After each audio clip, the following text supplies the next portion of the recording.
എന്താ ഇത്ര വൈകിയേ? നോക്കി നോക്കി കണ്ണു കഴിച്ചു. ഇന്നും കുടിച്ചുല്ലേ?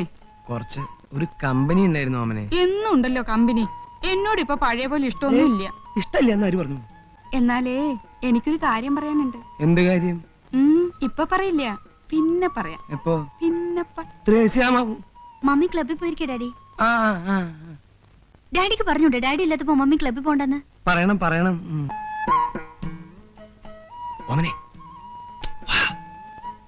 എന്താ പറയാണ്ടെന്ന് പറഞ്ഞേ? എന്റെ അടുത്തേക്ക് വന്നാലെന്താ ഇത്ര വെറുപ്പായോ? ത്രേസ്യാമ്മ ഇപ്പൊ വരും.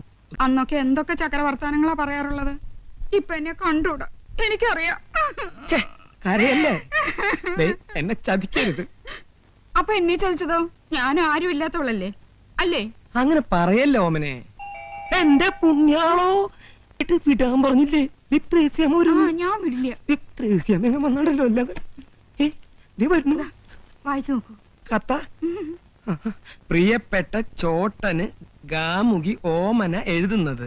2 ആഴ്ചയായി ചോട്ടൻ എന്റെ അടുത്ത് വരാത്തതിൽ സങ്കടമുണ്ട്. എന്നും രാത്രി ഞാൻ ഉറങ്ങാതെ കത്തിരിക്കേ. ഓ കാത്തിരിക്കും. എന്നോട് വെറുപ്പാണോ ചോട്ടാ? എന്നെ വറുക്കരുത്. പാവം, വെറുക്കരുത്, സ്നേഹിക്കണം. ഒരു ഭയങ്കര കാര്യം അറിയിക്കാനാണ് ഈ കത്ത് എഴുതുന്നത്. എന്റെ മാസക്കളി തെറ്റി. എന്റെ മാസക്കുളി തെറ്റി. ഞാൻ ഗർഭിണിയാണ്. എന്റെ പുണ്യാളോ.